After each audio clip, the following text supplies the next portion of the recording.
Ol- Olá, Olá, Alberto, tudo bem? tudo bom? Tudo ótimo. Está conseguindo me ouvir direitinho? Tô assim, agora sim. Ah, Eu que tava demorando porque é tanta live, tantas bolinhas que aparecem, e eu tava olhando a hora errada. Depois eu achei que tava a bolinha lá e agora entrei. Estamos eu aí. imagino, eu imagino. Muitas lives, muitos sistemas diferentes, né? Zoom, Instagram, YouTube, realmente. É, Tecnologia, redes é, é, sociais, é uma é, febre, né? Nossa, é o que o professor mas Scarfe estamos aí. estava falando naquele encontro virtual de ontem, né? Que essa pandemia tem esse paradoxo, né? Nos aproximou, mas nos aproximou, nos afastou, mas nos aproximou de certa forma, né? Porque a gente consegue fazer esse tipo de encontro, esse tipo de bate-papo de forma muito mais fácil, né? Imagine você ter que sair daí de São Paulo para vir aqui em Porto Alegre palestrar para a gente, seria uma logística muito mais difícil, né? É verdade. Hoje o tempo de trânsito não tem. Então se consegue estar em vários lugares. Eu estava agora em reunião com colegas de outros estados e é impressionante, a ubiquidade aplicada aí totalmente, né? Perfeito. Então, agradeço muito a quem está nos acompanhando. Hoje estamos com o professor Alberto Macedo, né, dando continuidade a essa sequência de lives sobre financiamento de políticas públicas, direito tributário, direito financeiro. Né, lembrando que a gente está aqui através da Escola Superior de Direito Municipal, então agradeço de antemão a professora e a procuradora Cristiane Neri, diretora acadêmica da escola, que fez toda a intermediação para esse encontro acontecer. E estamos aqui com um convidado muito ilustre. Eu tenho acompanhado ele nas redes sociais. Com certeza, uma das maiores autoridades em reforma tributária que temos no Brasil. Está todo dia, toda hora, participando de eventos, conferências, explicando um pouco das nuances da reforma tributária brasileira. O Alberto Macedo, ele é mestre e doutor em Direito Econômico, Financeiro e Tributário pela USP, é auditor fiscal e assessor especial da Secretaria Municipal da Fazenda do município de São Paulo. E a primeira pergunta, Alberto, bastante genérica, e eu deixo para suas reflexões, o Brasil, de fato, precisa de uma reforma tributária? Não, obrigado. Primeiro agradecer a Cristiane pelo convite. Foi uma honra aí ter recebido esse convite, é muita satisfação falar com os colegas aí do Sul. Na verdade, o país inteiro, quando você tem aí essa possibilidade de até gravar e etc., aí você pode divulgar. De fato, o Brasil precisa de uma reforma tributária. O sistema tributário brasileiro está caótico, né? Tem muita complexidade. Em parte é por conta de sermos uma federação, como dizia Alcides Jorge Costa, de 3 andares, né? Você tem os municípios com competência tributária, mas, assim, por outro lado, é o movimento mundial, né? Cada vez mais o município com a sua autogestão, né? Com o seu orçamento próprio, com o seu poder tributante próprio, porque é o município que está ali mais perto do cidadão, né? O cidadão não bate a porta do governador e muito menos do presidente da República. Ele bate a porta do prefeito, né? Então, os municípios tem que haver um olhar municipalista na reforma tributária.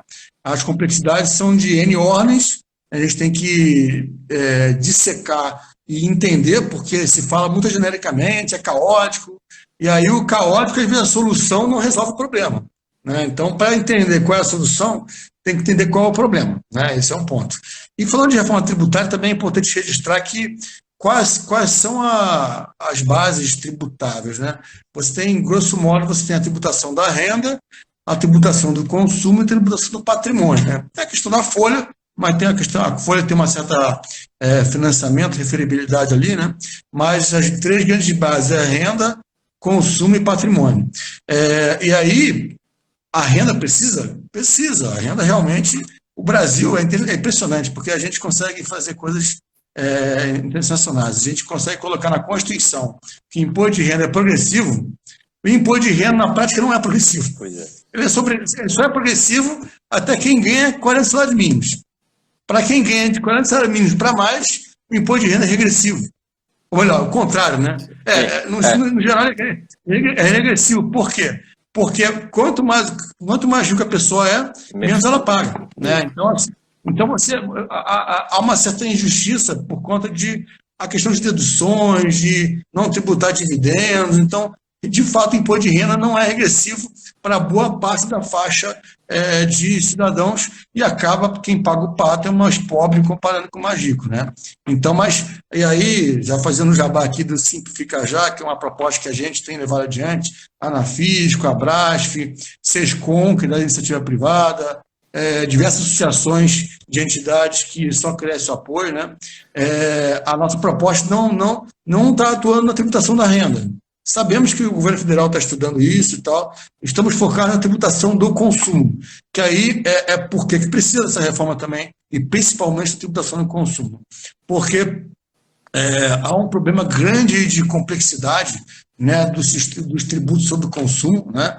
Então é necessário que haja uma ordenação, uma harmonização muito maior das regras de obrigações, não só de cumprimento de obrigação principal, mas de cumprimento de obrigação acessória, para que isso ajude o empresário. Porque o empresário hoje, ele tem que contratar, o grande empresário tem que contratar uma tropa de contadores, uma tropa de tributaristas para conseguir apurar o tributo e responder às declarações dos 3 fiscos, né? Isso com o risco de, dali, ainda que achou que cumpriu, de repente, dali a alguns anos, aparece o fisco e fala que ele fez errado. Então, isso decorre de uma complexidade muito grande, né? Então, você tem aí a tributação do consumo tendo que ser muito melhorada. Perfeito, perfeito.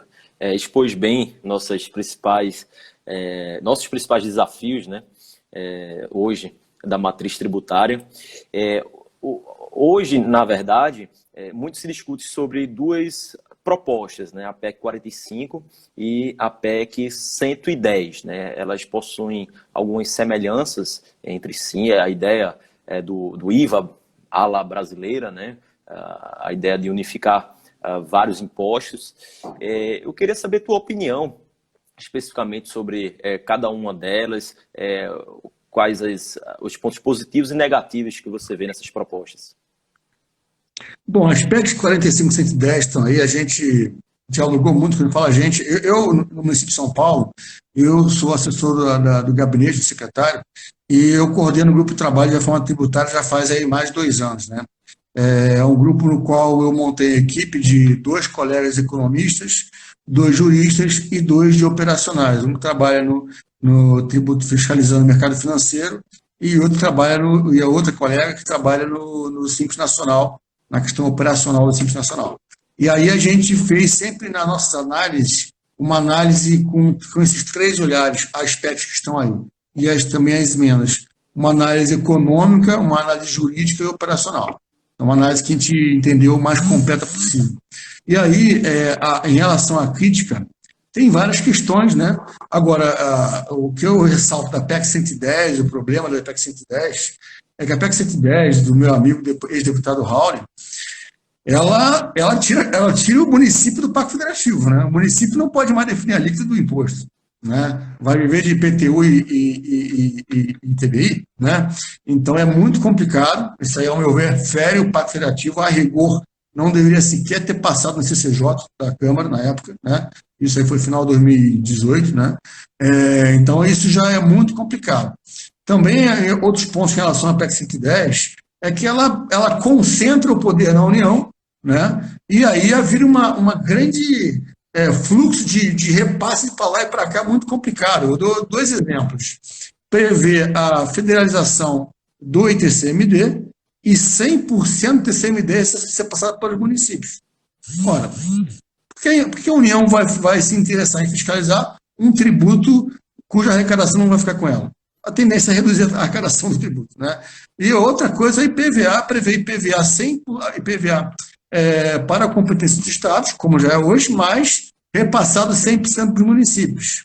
Ou seja, ela tira, assim, a PEC 110 é concentradora, ela mitiga o Pacto Federativo. Por quê? Porque ela faz os municípios perderem a principal receita, os principais municípios, mas com Simplifica Já, essa receita seria espalhada para todos os municípios do país, fazem eles perder a receita própria e viver mais de repasse de outros tributos, né? Então, a meu ver, ela fere causa pétrea, né? Agravando ainda mais, né, essa dependência fiscal, que hoje a gente já visualiza no município, né? A gente tem as competências ampliadas pela Constituição de 88, mas não tem a adequada contrapartida de financiamento, né? As bases financeiras estão concentradas principalmente na União, né? Mas pode continuar. Não, mas você tem toda a razão, Renato. E eu dou até exemplos concretos para esse desequilíbrio que acontece hoje, porque já se foi falado, e eu concordo, mas isso não entra na cabeça, até porque é mais complicado no parlamento. Primeiro, teria que haver uma reforma administrativa, né? Para você definir as competências, a forma do Pacto Federativo, né? Quem vai fazer o quê? Primeiro tem que saber quem vai fazer o quê, para depois ver como é que vai financiar isso, né? E não está havendo essa discussão. Aquelas PECs 187, 188 e 189, ditas do Pacto Federativo, não tem nada de Pacto Federativo lá. Tem lá desvinculação de receita, de fundos, nada mais, não se fala em atribuição uma vírgula, né? Eu dou exemplos, por exemplo, municípios grandes, e aí eu pego São Paulo como exemplo, que é onde eu atuo. A Guarda Municipal Paulistana tem 10 mil homens. Já deixou de ser guarda municipal para tomar conta de próprio municipal há muito tempo. Ela faz policiamento ostensivo. Por quê? Porque a polícia estadual não dá conta, né? Saúde pública, um hospital de alta e média complexidade, que em tese seria a competência da União, os municípios voltam e meia para as cidades aí, Brasil afora, eles assumem isso de novo, porque é aquela pressão que eu falei. O prefeito está ali na linha de frente. O cidadão bate a porta do prefeito. Eu não queria nem saber se aquilo é competência do município ou não. E por pressão política, o prefeito acaba assumindo custos que não seriam dos municípios, seriam dos estados ou da União. Então tem que haver essa questão do Pacto Federativo também. Em relação à PEC 45, um grande problema que ela traz é o exagerada redistribuição dos recursos, né? Do valor arrecadado, né? Você tem uma exagerada distribuição, não só horizontal entre municípios, mas também vertical, entre estados e municípios. Então é muito complicado. Por exemplo, na PEC 45, eu vou tentar explicar de forma didática aqui. Como é que é a lógica da PEC 45? Ela pega a tributação de consumo dos cinco tributos, né, dos 5 tributos que ela propõe. Deixa eu ver se eu tenho aqui aberto. Está aqui. Vou fazer uma conta rapidamente. Hoje a tributação dos 5 PIS, COFINS, IPI, ICMS e ISS, né? Hoje, aproximadamente, ordem de grandeza, vai. Esses valores eles somam 920 bilhões de reais, né, aproximadamente. O ISS 65 bi, o ICMS 500 bi e os tributos federais 355 bi, né? Então dá 920 bi, mais ou menos, tá? Aí o que ela faz? Ela faz o seguinte, ela pega esse bolo inteiro e aí para criar o IBS, ela mede, aí o primeiro problema, ela mede o consumo. Não tem dado no IBGE para distribuir o consumo por município. O dado, sabe qual é? É uma pesquisa chamada POF, Pesquisa do Orçamento das Famílias. Mas isso pode ter um erro grande, ainda mais quando se desce a célula município, né? Pode errar muito no consumo. E é esse dado econômico que é muito falho, que não é economia real, que estão usando isso como instrumento, como indicador para fazer essa distribuição. A própria questão das regiões metropolitanas, né? Você mora em uma cidade, consome outra, né? Tem toda essa complexidade também. Sim, também. Por isso que é importante medir em economia real. O que é economia real?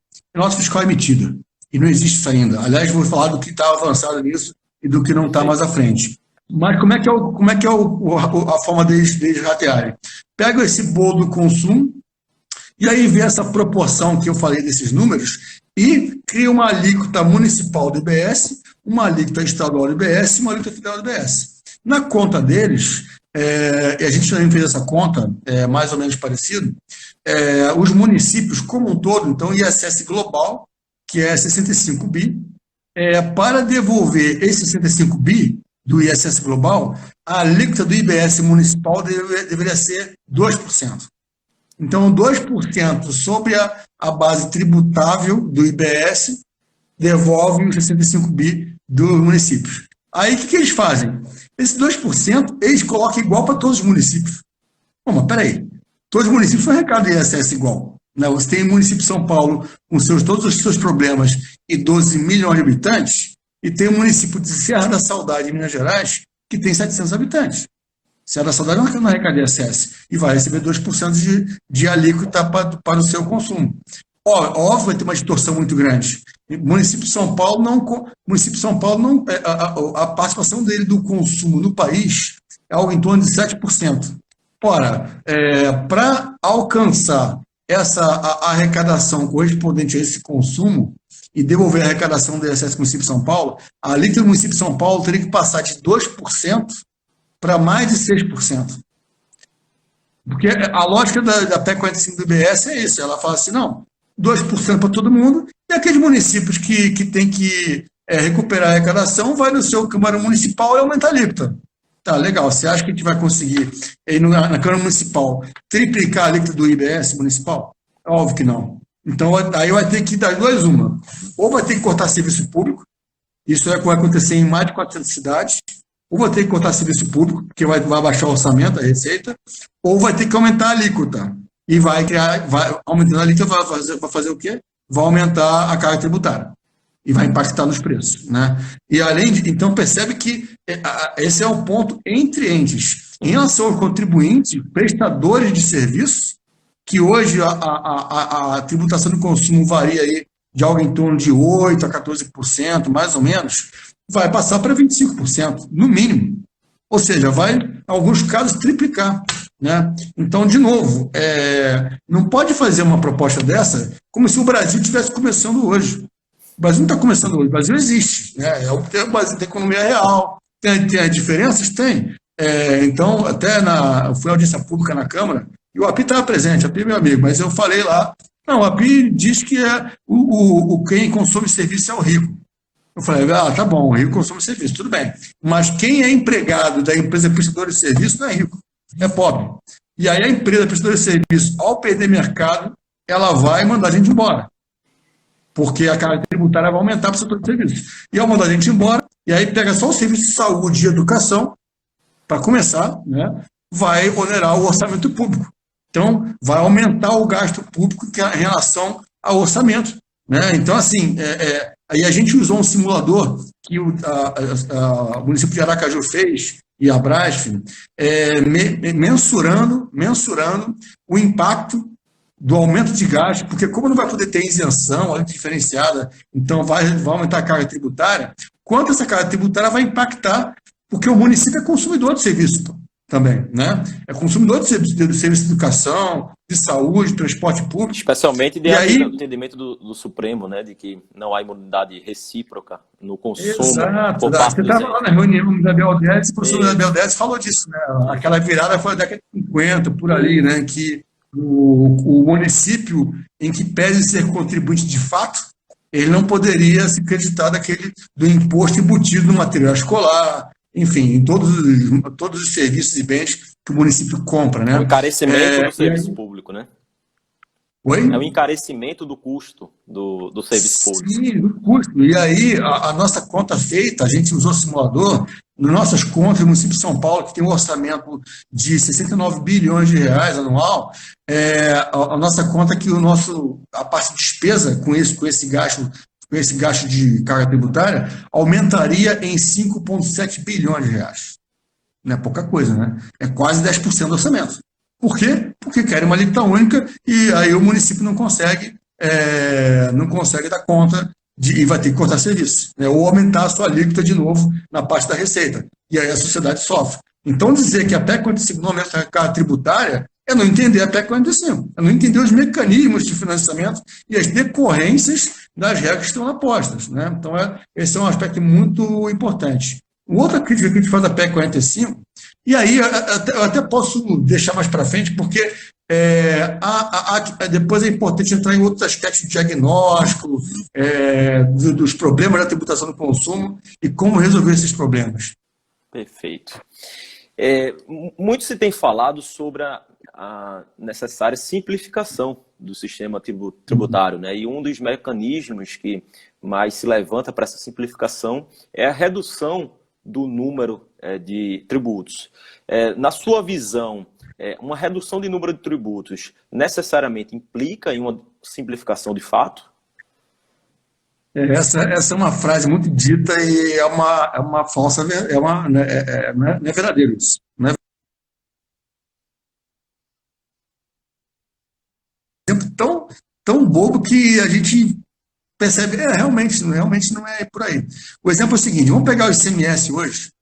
O ICMS hoje está caótico, o ICMS está com muito problema, né? E eu vou explicar depois como solucionar esses problemas. Mas pega o ICMS que está separado do ISS, pega a base do ISS e junta com o ICMS. Pergunto, vai resolver? Claro que não, vai entrar um tributo que é bem gerido, que é o ISS, numa base de um tributo caótico, que é o pior imposto do mundo, o ICMS. Vai ferrar a base, vai ferrar a gestão, vai ferrar as empresas prestadoras de serviço também. Então, juntar não quer dizer solução.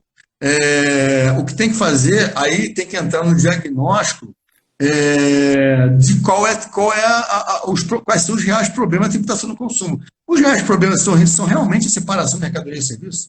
Sim, alguns setores têm problema de conflito, né? Mas há que ver quais são os principais problemas. E tem coisa muito pior que a separação de mercadoria e serviço. Muito pior. E a própria separação de mercadoria e serviço, com uma pequena mexida no texto constitucional, você consegue eliminar um monte de problema. E a gente pode depois entrar nesse diagnóstico para entender quais são os principais problemas. Perfeito. Já podemos, então, abordar qual seria, então, as principais questões a serem resolvidas hoje no nosso sistema. Então, como eu falei, né, juntar tributo não quer dizer solução. Então, para isso, você tem que fazer um diagnóstico exatamente do que está acontecendo na tributação do consumo. Bom, para fazer esse diagnóstico, a gente tem que ter dados objetivos, né? E não dizer, não, porque o contencioso é de 5 tri, é de 3 tri, tá bom. Mas esse contencioso, a culpa de cada um é o quê? Não sabe. Né? Não tem a separação mercadoria e serviço, está longe de ser o principal problema desse contencioso que está aí. Né? Então, dados um pouco mais objetivos e concretos, separando o problema por tributo. Bom, vamos lá. Uma pesquisa da CNI, 2019, Confederação Nacional da Indústria, os industriais foram perguntados quais os tributos que mais impactam negativamente na concorrência e na competitividade do Brasil. Respostas industriais: ICMS, 42%. PIS/COFINS, 16%.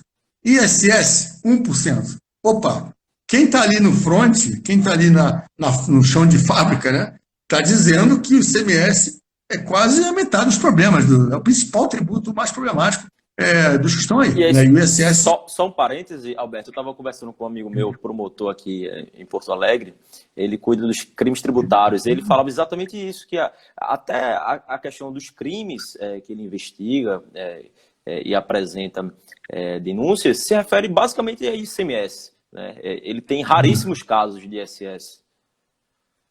Não, a questão de crime tributário vai ter sempre em todos os tributos, mas perceba que eu falo até algo que vem antes disso, que é a questão do compliance, do custo de conformidade, do quanto é custoso para o empresário ficar em dia com as obrigações dos tributos. Esse é o problema do ICMS. E aí temos que encarar o diagnóstico de novo. Outro dado objetivo de problema você tem o relatório do Banco Mundial, Doing Business 2020. Né? O Doing Business 2020, ele lá houve o cálculo de que no Brasil se gasta 1.501 horas para se calcular tributos.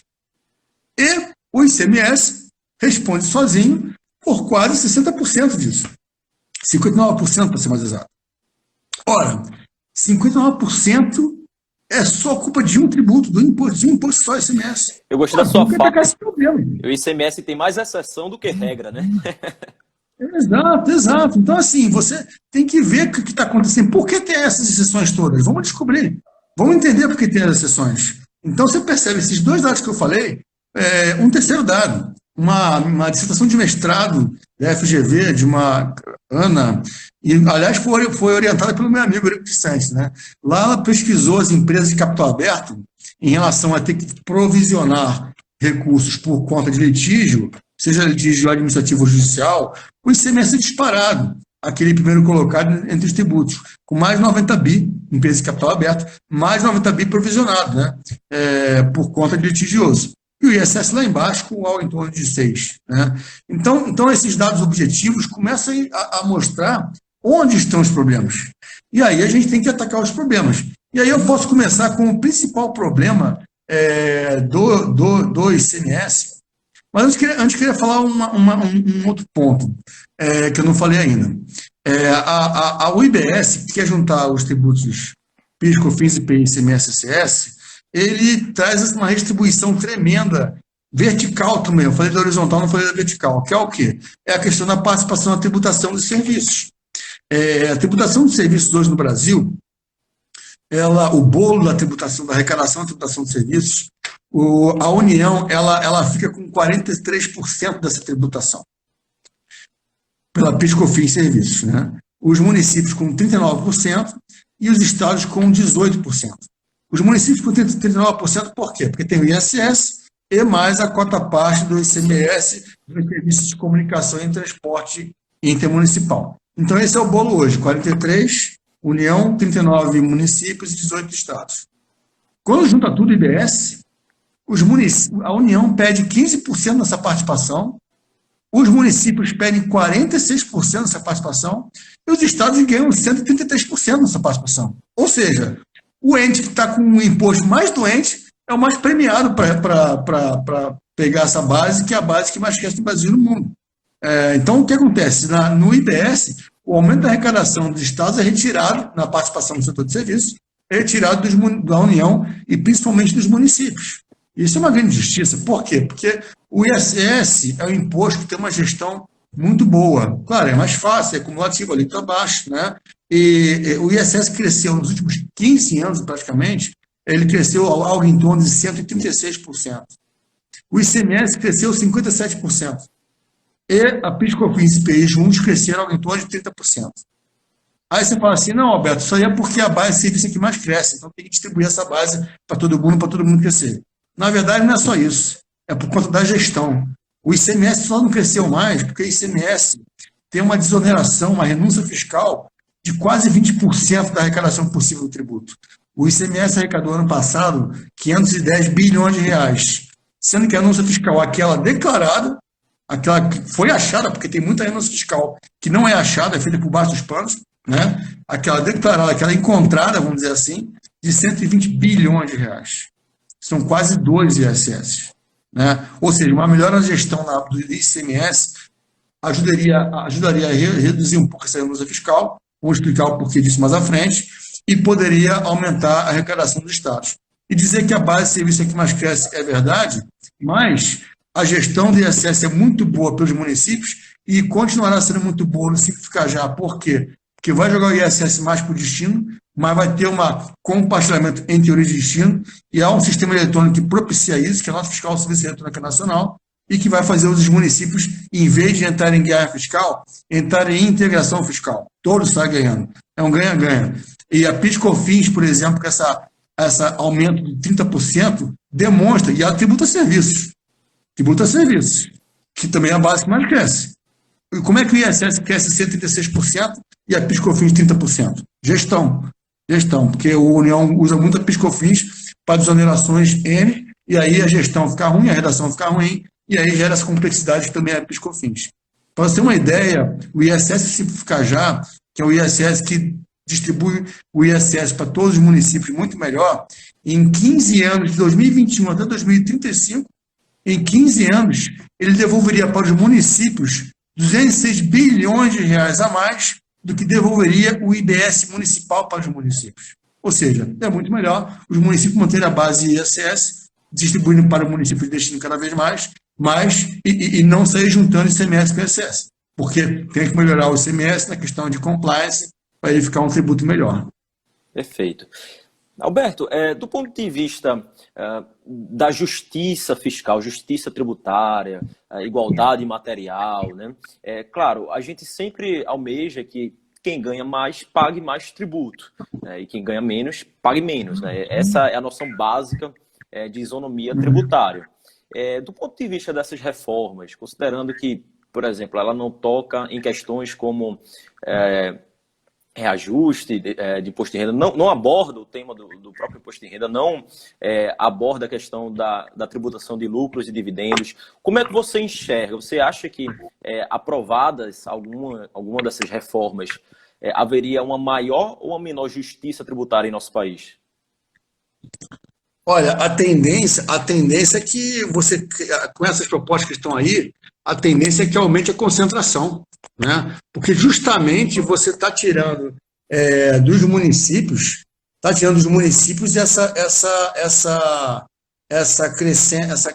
crescente, essa taxa de crescimento boa do ISS, e os municípios estão demandando isso, por quê? Porque tem serviços públicos, já falamos aqui no início, serviços públicos crescentes, dos quais são demandados pela sociedade local. Então, as propostas que estão aí não trazem justiça, por quê? Trazem concentração de renda. Então, isso aí é muito complicado. Há que fazer um trabalho também na tributação da renda, né? Mas esse é papel da União, né? Então, a gente entende que a questão de conformidade é o papel do Simplificar Já, né? Também olhando também a questão da tributação da folha, que é importante também, para poder trazer mais justiça, né, fiscal. Lembrando que ela vem também com a tributação da renda melhor adequada. Excelente. Alberto, e agora a gente queria saber, de forma detalhada, por quem mais conhece esse tema, como se dá a proposta do Simplifica Já. A gente pode dizer que é uma terceira via. Quais as principais diferenças, as principais vantagens dessa proposta do Simplifica Já? O Simplificar Já realmente ele veio numa linha, depois que percebemos que os municípios não estavam tendo voz em relação a aspectos que estão aí, a gente foi percebendo que era importante trabalhar numa linha de entregar o mais rápido possível, soluções para a melhoria do ambiente de negócio, por parte da tributação. Né? A gente percebeu que até esses números que eu falei para você aí, esses números demonstram que o problema está no custo de conformidade, principalmente do ICMS, da PIS/COFINS, né? Então, nessa linha é importante trabalhar resolvendo os problemas. E quais são os problemas do ICMS? Já entrando, eu vou falar dos problemas e vou falar das soluções. E as soluções, quase todas, não demandam a junção do ICMS e ISS. Pelo contrário, são soluções que atuam no tributo per si. Principal problema, tributação excessivamente na origem. O ICMS ele é um tributo ainda excessivamente na origem.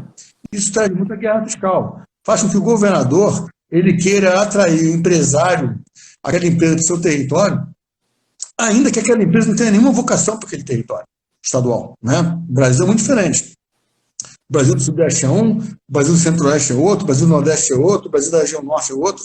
Então tem que ver as empresas qual a vocação que elas têm e não colocar a frigorífica em São Paulo e a montadora de automóvel lá no Mato Grosso do Sul, né? Então tem que respeitar as vocações. Como o ICMS é muito na origem, o governador ele quer recursos. Então ele tenta trazer a empresa para o seu território na esperança de trazer aí renda, emprego, etc. e tal, e aumentar a arrecadação. Só que com benefício fiscal, ele atrai só com benefício fiscal, então não requer quase nada. Né? Então, e não necessariamente aquele retorno para a população esperado. Né? Então, isso aí começa a distorcer o que a gente chama de eficiência alocativa. Né? Ou seja, vai ficando cada vez mais ineficiente a economia do país, porque o empresário vai ter que gastar outro capital e trabalho da forma não mais otimizada para atuar naquele território, mas ele está indo para lá só porque conseguiu um grande benefício fiscal. Aí aumenta a renúncia do ICMS. E aí começa a guerra fiscal. Aí o Estado dá um benefício aqui, o dá acolá, e aí não tem fim essa guerra. É um famoso race to the bottom. Né? Então, nesse race to the bottom, como é que você acaba com isso? Você joga a tributação mais para o destino. Então, a ideia de a alíquota de origem do ICMS é chamada de alíquota interestadual. Né? Então, você vai ter que reduzir progressivamente a alíquota interestadual. Para quê? Para que cada vez mais a arrecadação das operações interestaduais vá para o destino. E aí você pede o apelo de o governador do estado de origem atrair empresa para o seu território. Isso aí já aumenta em muito complexo, porque os benefícios fiscais, a maioria decorre disso aí. E aí você tem uma miríade de legislação, o RICMS, que é o regulamento do ICMS, ele é um calhamaço dessa grossura por causa disso, porque ele tem N obrigações acessórias, porque tem N regimes fiscais, N benefícios fiscais. Então, o Estado começa a ter que legislar para dar conta dessas exceções. Então, se você jogar por destino, você tem que acabar essas exceções, né? Um outro ponto que é um problema também é a diversidade de alíquotas e diversidade de regimes especiais, justamente por conta de, muito boa parte, por conta da tributação excessivamente na origem. Como é que se reduz isso também? Além de jogar a tributação mais para o destino, você define por resolução do Senado quais vão ser as alíquotas. Então, o Senado vai dizer, por resolução, vai ser, sei lá, 4, 8, 15 e 20, vamos supor. Os estados, na sua lei estadual, só poderão aplicar a alíquota de 4, 8, 15 e 20. Não vão poder mais dar benefício fiscal, por exemplo, reduzindo base de cálculo, ou, por exemplo, dizendo que a carga tributária naquela mercadoria específica vai ser o equivalente a X% do valor do preço. Não, vai ter que aplicar a alíquota efetiva, definida por resolução do Senado Federal, né? Então, isso aí você melhora o compliance aliado ao fato de jogar a tributação por destino. Em relação ao ISS, o ISS eu já falei, mas reforço, também jogar mais por destino, mas o ISS preponderantemente no destino. Não 100%, por quê? Porque se você jogar 100% de destino, dá dois problemas. Primeiro, os municípios maiores arrecadadores não vão fechar a conta, vai ter que fazer fundo para fechar a conta. E segundo, o município que é muito pequeno, isso é uma peculiaridade dos municípios, diferentemente dos estados, os municípios que é muito pequeno, que vai ter consumidor lá e que teria ISS para lá jogando por destino, ele não tem nenhum fisco. Serra da Saudade, eu falei, tem 700 habitantes. Não vale a pena ter administração tributária, é muito pequeno. Não tem dinheiro para isso. Então, mantém o ISS parcialmente na origem, para poder o município de origem ajudar o município de destino a fiscalizar. Olha que legal, ao invés de ser guerra fiscal, vai ser integração fiscal. Alberto, como é que faz isso? Nota fiscal, Serviço Eletrônico Nacional.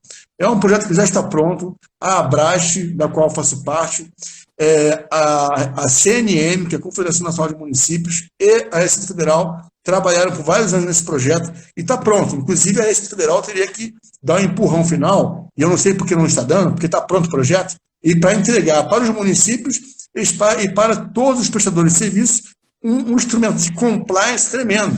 Imagina numa reforma do ISS simplificar já, em que vai ficar parte do ISS na origem e parte no destino, o empresário, por exemplo, Netflix tem consumidor no Brasil inteiro, né? Aí você vai ficar maluco mentindo. Não, é nota por operação. E a nota eletrônica é totalmente automatizada. Então, eles têm que preencher tão somente o código do município de origem, o código do município de destino e os dados de operação. O sistema faz o resto, o sistema calcula o resto. Ele não precisa saber qual é o líquido do município, dos 2.000 municípios que não tem consumidor.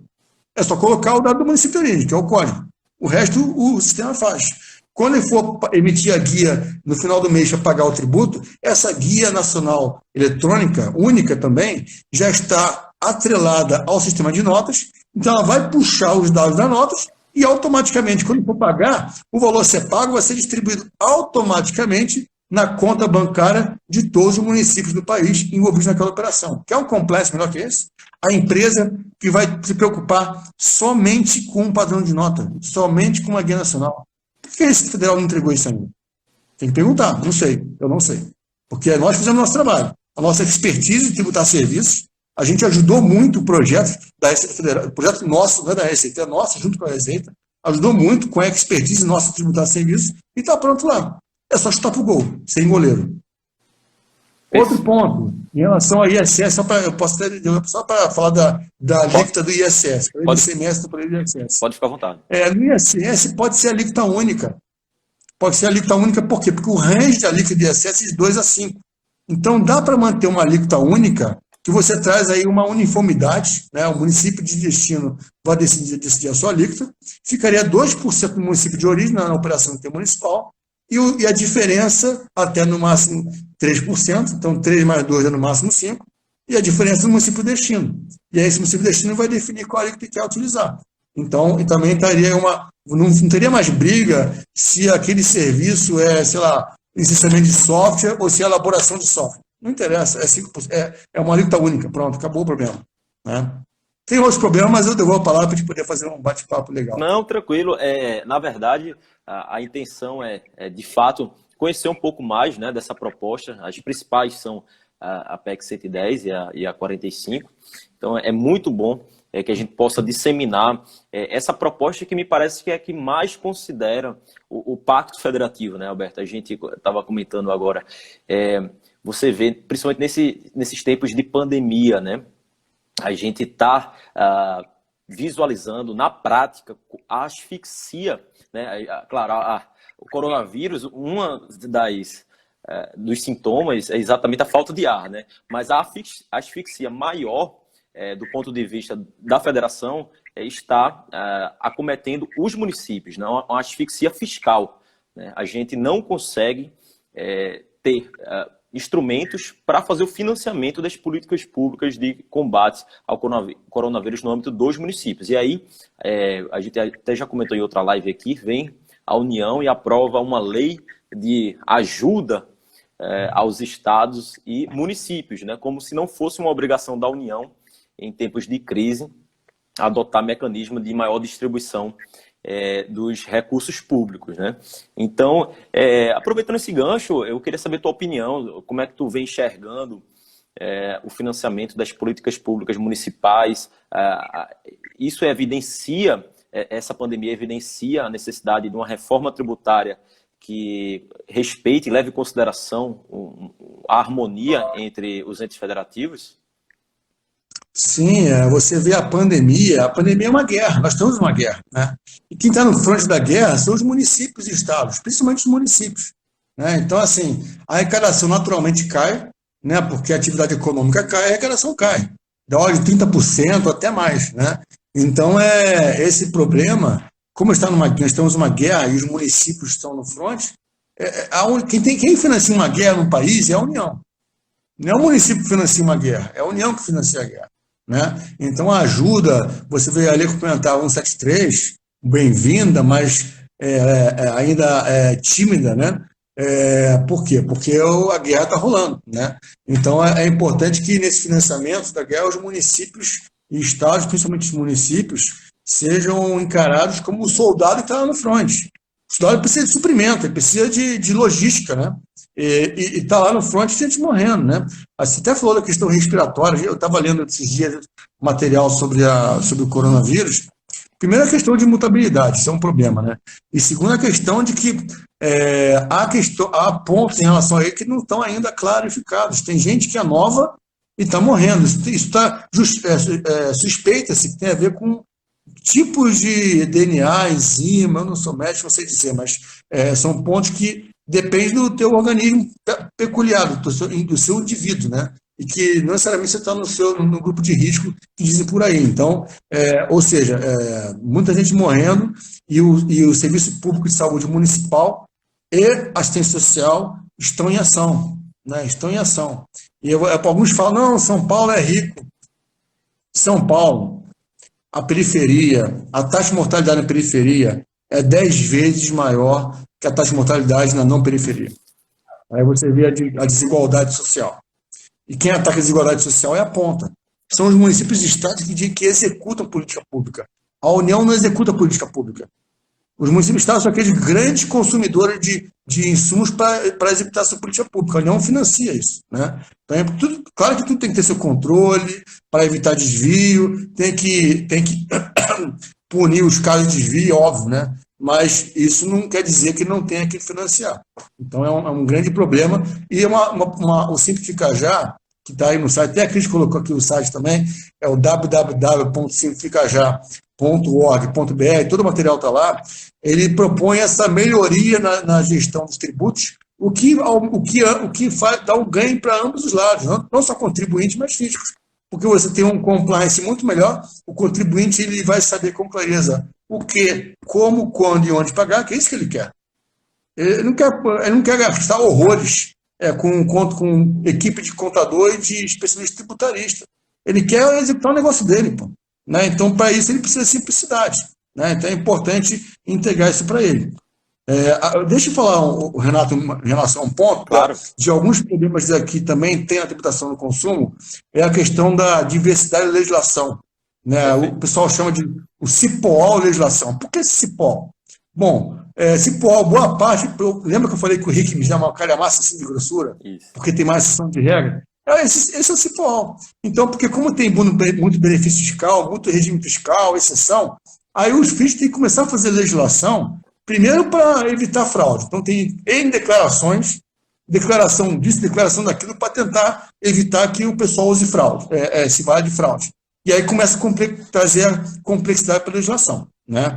Então, você já acaba boa parte disso jogando a tributação marco destino, você acaba boa parte disso harmonizando a questão das alíquotas em relação ao ICMS, como eu falei, alíquotas efetivas definidas por resolução do Senado, e os estados aplicam, em relação ao ISS, alíquota única. Agora, em relação à legislação, já temos legislação nacional do ICMS e do ISS, mas tem que nacionalizar mais ainda. O que, por exemplo, esse cipoal legislação, aquilo que for de princípio da legalidade, por exemplo, responsabilidade tributária e sanção tributária, subir para a Lei Complementar Nacional, se juntar lá a Lei Candir. E em relação ao que for infralegal, que é decreto, portaria, IN, etc., vai para onde? Para a resolução do Comitê Gestor Nacional do ICMS. Então, a resolução, ela unificaria as legislações todas e reduziria muito, por quê? Porque estamos reduzindo, jogando a tributação marco destino e acaba o incentivo para dar benefício fiscal, né? Vai diminuir muito o benefício fiscal. E estamos harmonizando as alíquotas. Em relação à parte legal, além da Lei Complementar Nacional colocar também mais coisa lá do ICMS, a resolução do Senado trazia alíquotas padrão e as leis estaduais aplicariam a alíquotas padrões usando, por exemplo, o sistema harmonizado, que é um padrão internacional. Em vez da isenção da alíquota reduzida para sapatênis, da alíquota reduzida para a posição tal a tabela tal. Aí não tem discussão. Aí não tem briga do que se sapatênis ou sapato é tênis, né? Então, essa harmonização e na legislação também que vai ajudar a reduzir. Tudo isso que eu falei traz simplicidade, traz neutralidade fiscal e não precisou juntar. Quer ver outro exemplo de problema que tem solução e não precisa juntar? A multiplicidade de obrigação acessória. O empresário gasta muito tempo e dinheiro com burocracia. É o que eu falei antes. Como é que resolve isso? Além de tudo que eu falei antes, também um padrão nacional de nota fiscal eletrônica. Criar o Comitê Gestor Nacional de ICMS, o Comitê Gestor Nacional de ISS, com os documentos fiscais respectivos. E guia nacional única. Já falei como é que funcionaria na NFC Nacional, fazer algo parecido em relação ao ICMS. Melhoraria em muito, né? Outra coisa, a gente às vezes não enxerga, mas o empresário que está ali no front, está no dia a dia, o problema para abrir e fechar a empresa no país é muito complicado. Isso aí, a gente propõe melhorar isso com o quê? Com um cadastro unificado de contribuintes, do ICMS, do ISS da PIS/COFINS. É um cadastro unificado, algo que tem se tentado, mas é importante avançar nisso para trazer clareza para os contribuintes e simplicidade na hora de abrir ou fechar a empresa. E tem mais outras mais, a questão do crédito financeiro do ICMS, que é uma demanda dos contribuintes. É importante no crédito financeiro, que considera-se o crédito financeiro, mas aí tem que fazer conta, e para fazer conta tem que fechar a conta. Não adianta dar crédito financeiro e o Estado fechar a conta, né? E aí, dois aspectos. Primeiro, no ICMS, prevê o crédito vinculado ao pagamento, que é o que é. Hoje, basta o fornecedor emitir a nota, está lá destacado o ICMS, o adquirente pega aquilo, a escritura, e vai abater no imposto pago na etapa seguinte. Tem um problema, esse destaque do crédito em nota não necessariamente foi recolhido.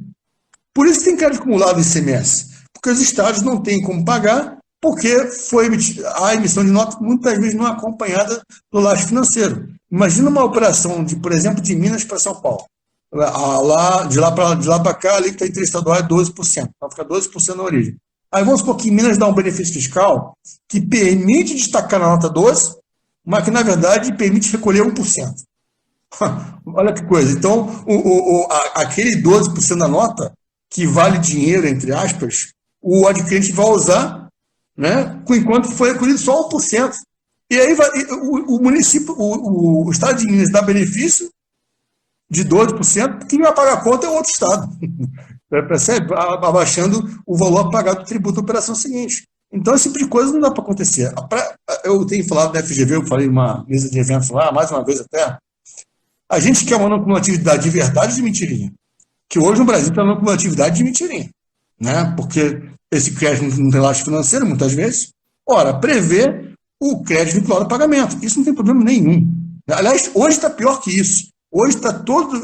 O ICMS generalizou a substituição tributária, porque o pessoal, até conversando com a Pio, uma vez ele falou: mas aí vai ter problema de caixa das empresas. Quer problema de caixa pior que a ST? E que a empresa primeira da cadeia tem que se financiar no mercado financeiro para poder pagar um tributo que nem é dela? Né? Problema de caixa pior que esse não tem. Então, que é uma atividade de verdade ou de mentirinha? Então, é importante evoluir no sistema. A União Europeia tem esse problema de mais de 10% do que se arrecada de IVA na União Europeia tem esse problema de fraude, né? Porque o IVA ele é suscetível à fraude. Então, é importante haver o crédito financeiro, mas desde que haja a vinculação do crédito de pagamento e, aliado a isso, a questão de redução da renúncia fiscal, que ocorreria se melhorarem aqueles problemas que eu falei, que tem as soluções. Tudo isso melhora em muito e não precisa juntar ICMS e ISS. Perfeito. Como a Cris até resumiu aqui nos comentários, a gente consegue simplificar focando na legislação infraconstitucional, né? Não precisa desmontar o Pacto Federativo para fazer essa simplificação que é almejada por todos, né? A Cris também lembra que 47% das receitas próprias do município de Porto Alegre vem do ISS, né? E esse percentual vem aumentando ano após ano. Um outro dado muito interessante, a Frente Nacional de Prefeitos, através de dados do próprio IBGE, trouxe a seguinte perspectiva. No prazo de 15 anos, os municípios perderam aproximadamente 33 bilhões com a incorporação do ISS ao IBS, né? Então, a gente vê, de fato, que as propostas que estão aí hoje, as principais delas, né, que vem sendo debatida no Congresso, de fato, desmonta o pacto federativo. Infelizmente, o Instagram tem uma certa limitação temporal, né? Temos apenas 1 hora, senão a live cai. Então, eu gostaria de registrar aqui nosso agradecimento ao Alberto por estar aqui trazendo essa visão sobre as propostas que já estão sendo debatidas e a proposta do Simplifica Já, né, que merece cada vez mais atenção, cada vez mais destaque. Agradeço a participação também de colegas da Procuradoria, advogados, amigos, muitos de fora aqui, também de Porto Alegre, que vem acompanhando o Instagram da nossa escola, e deixo esse tempinho final, esses 2 minutos finais aí para a sua consideração final, professor Alberto. Não, obrigado. Eu primeiro quero agradecer novamente a oportunidade, agradecer a você, Renato, a Cris, pelo convite, honroso convite. Esse dado da FNP, na verdade, que é para retificação, porque esse dado foi a gente que passou mesmo. Não é 33 bi, não, é 206 bi. 33 bi era no 15º ano. Né? Sim, isso no último acumulado, no 15º ano. No acumulado, a perda é de 206 bi. Então, é muito pior Sim. do que se imagina. Né? Mas, assim, acho que, primeiro, reitero o agradecimento que eu fiz. Muito obrigado, foi uma honra participar com vocês desse bate-papo. E estou à disposição. Tem lá os colegas meus, editores fiscais de Porto Alegre, a gente conversa volta e meia na Abras, as reuniões são muito boas, técnicos muito preparados, né? E estamos juntos aí nessa batalha para entregar algo melhor para o Brasil. Para o Brasil, vou entregar o melhor para o Brasil. Aquilo que realmente melhora, não aquilo que traz mais concentração e piora a situação dos municípios. Esse cenário. Perfeito, então. Uma boa noite e, mais uma vez, muito obrigado. Boa noite, Renato. Tchau, tchau.